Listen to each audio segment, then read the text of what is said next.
Hello বন্ধুরা, আমি Ashok Das blog থেকে দেখুন আপনাদের সামনে তুলে ধরতে চাই ভিডিও রূপে। আজকে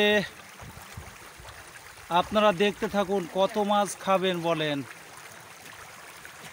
এই যে দেখছেন সব মাছ,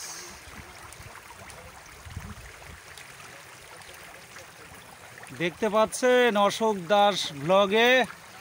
এই যে দাদারা সব মাছ ধরছে জালের মধ্যে দিয়ে। এই যে এগুলো কি সব কি মাছ? হাইব্রিড মাগুর না? এগুলো তো সব নেপালি না কোথায় যায় বলে শুনলাম। তো বন্ধুরা দেখতে থাকুন, একদম সরাসরি দেখতে পাচ্ছেন। দেখে নিন কিভাবে কি প্রসেসে মাছ ধরে। তো আপনারা অবশ্যই জানেন অশোক দাস ব্লগ মানেই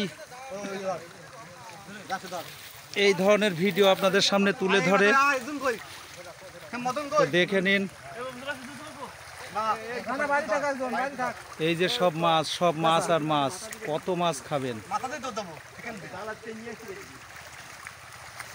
দেখে নিন।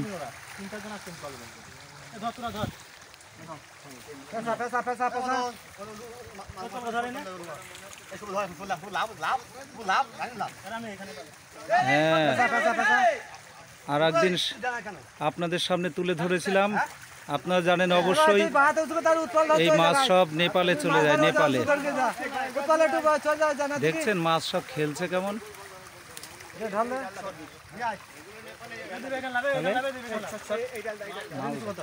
ও মালদাতেও যায় তাই তো?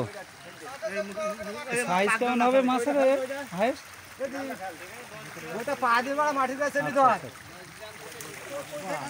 তো আপনারা দেখতে থাকুন বন্ধুরা।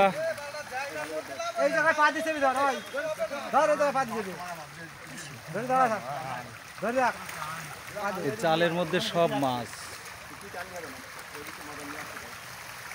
এ কিন্তু বলছে 200-250 থেকে 2 কেজি 2.5 কেজি সাইজের মাছ এখানে আছে। অবশ্য জলের মধ্যে তো এখনো তুলতে পারিনি। তো ওই যে জালে করে এসে ঠিক এই জালে ঢুকাবে মাছগুলো। এই জালটা এখন ফাঁকা, এখানে ঢুকিয়ে দিচ্ছে। ওই যে মাছগুলো সব এর মধ্যে ঢুকে আসছে।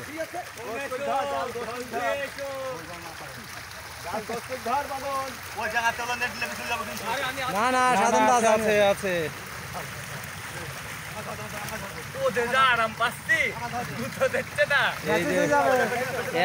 আছে এত মাছ ভাবা যাবে না। এই মাছে মানে মানুষ খেয়ে ফেলবে এমন মাছ।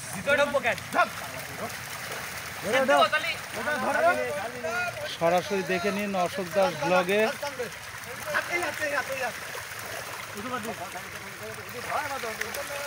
এই যে সব এর মধ্যে ঢুকে আছে। এই যে দেখে নিন সব মাছ।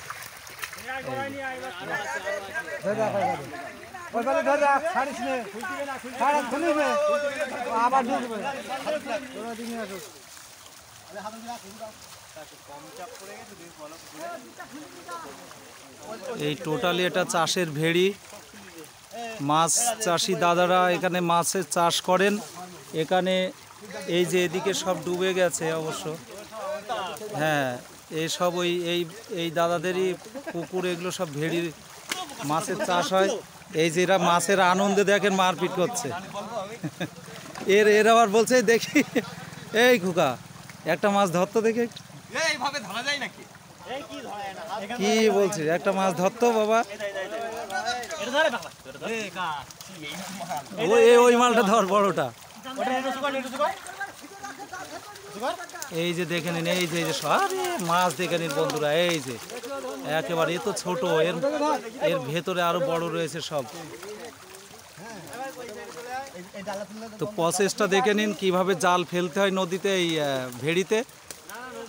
তো আপনারা জানেন এই যে পাড়ার বসির, এই যে এটা অবশ্য সাইজ ছোট। হ্যাঁ, এখানে যেমন বসিরহাট থেকে সব মাছ আসে না, চাষের মাছগুলো। তো এইভাবেই মাছগুলো ধরা হয়। এই হচ্ছে মাছ ধরার প্রসেস।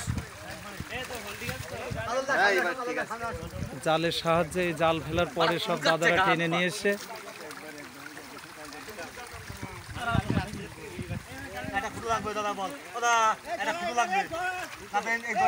তো অবশ্যই সাথে থাকার জন্য সাবস্ক্রাইব করে দেবেন, লাইক শেয়ার এবং কমেন্ট করবেন। অশোক দাস ব্লগের সাথে থাকবেন। ধন্যবাদ, রাখলাম, ভালো থাকবেন।